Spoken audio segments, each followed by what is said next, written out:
Hi everybody, I'm Whisper from Alternate Roots, and today I wanted to go over the reason why I love the Steel Mace so much for your at-home workouts. For the time being, when gyms are not open and even when they are, it's tough to sometimes get out of the house. It's hard as a mom to get in that workout. And it's been a challenge for me since having my daughter to even spend more than an hour on myself.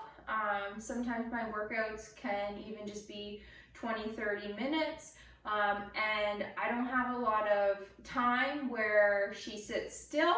So for me, just grabbing one piece of equipment is so much easier, and it's so much easier on my mindset that I just have to grab this.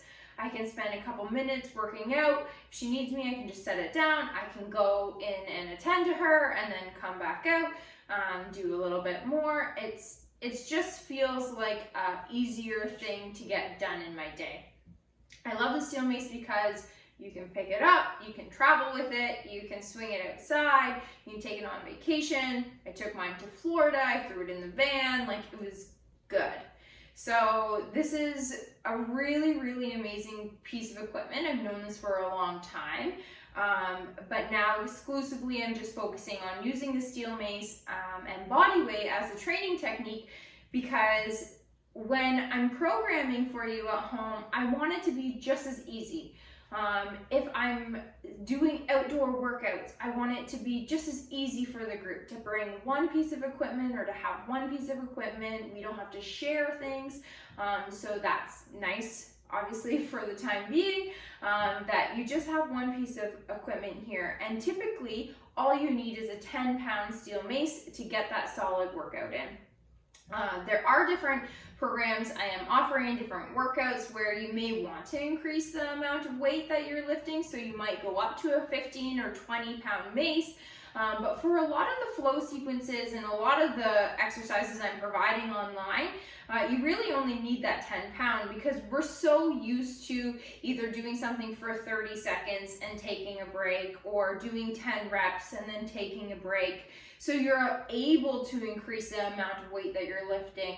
Well, for at home, if we're just using 10 pounds and we're working out constantly with it for a full flow sequence, sometimes we can be holding on to this piece of equipment for 5, maybe even 10 minutes at a time. So you can imagine how much more challenging it will feel holding that 10-pound weight for that duration of time. So you get your endurance in there, you get your strength, you challenge your nervous system, that mind-body connection, everything has to be dialed on in order to be able to use this piece of equipment.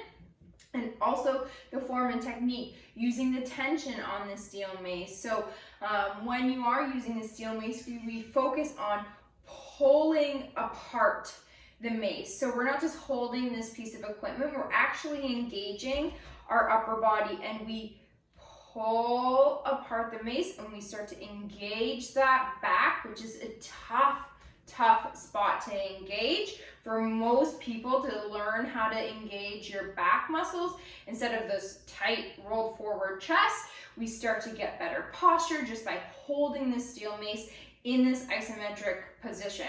So just holding here and pulling apart and creating tension, you already start to feel the fire start it.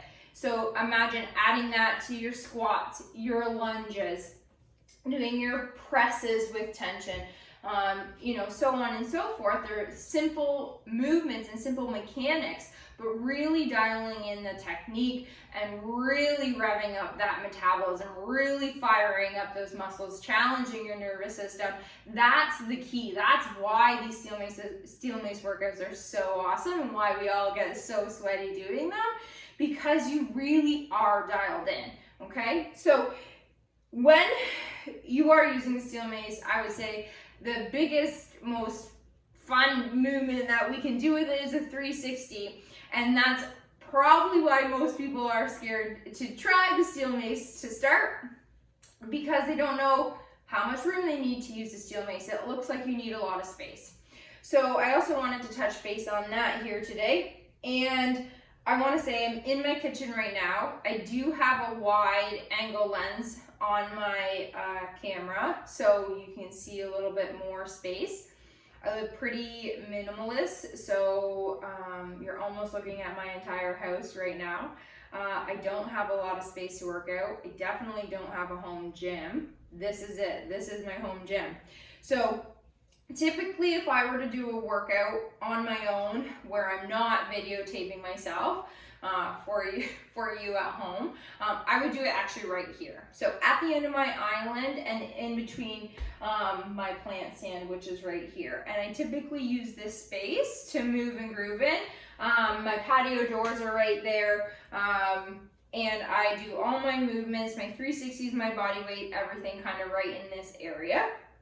If I'm doing it at home, I do push my couch out of the way so that you don't see my entire living room set. I push that out, gives me a lot of space to move, but typically I wouldn't actually do that if I were to work out at home. I would work out here in my kitchen. So I wanted to give you an idea of space. So this is probably a 6-foot island this way, and I probably have about 3 feet here, and my ceiling height's about 8 feet. So if I'm here and I get a nice solid stance, I'm right in front of the island here, I got some plants behind me, you know, I would say minimal space, okay? So if you can kind of measure your space and see what that looks like for you, I'm just going to 360 here and you'll see how much space you need. So typically when we set up our 360s, we pull our hands down to our belly button. So the mace head doesn't go very high over your head this way. This tends to be not so secure and a little less controlled. And when you're learning, you may want to learn outside just so you get it dialed in first. But typically this is it. We would tip to the side, so your mace is going here. You're going to bring your hands up in front of your face, and your mace goes behind you, and you pull it over, okay? So you are doing a nice and controlled movement, and you can see you don't really need that much space. Doesn't really even go that much higher above my head when I'm doing it. So if that helps kind of give you an idea of how much space you would need. I would say most home gyms are maybe in the basement even.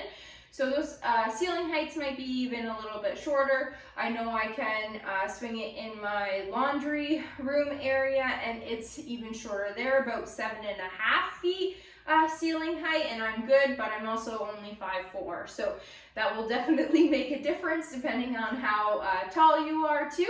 But give your space some measurements, and if you have any questions and you want to go over if this will work for you at home, let me know. And we can see if we can set up a call so that we can figure out if this will work for you in your home space and you can do the workouts on demand with me. The whole foundations is online, so I take you through the grip, the tension, the switches from under over to over, pulling tension, pushing tension, all of those things that you would need to learn how to use this properly. This is literally the only thing you're going to need to get in those home workouts. Then that way you get back into a regular workout routine. That way you feel really good and that you can keep moving and grooving and enjoying life. I hope you guys have a really great day. I hope this video helped you. Make sure you follow us on Instagram at Alternate Roots.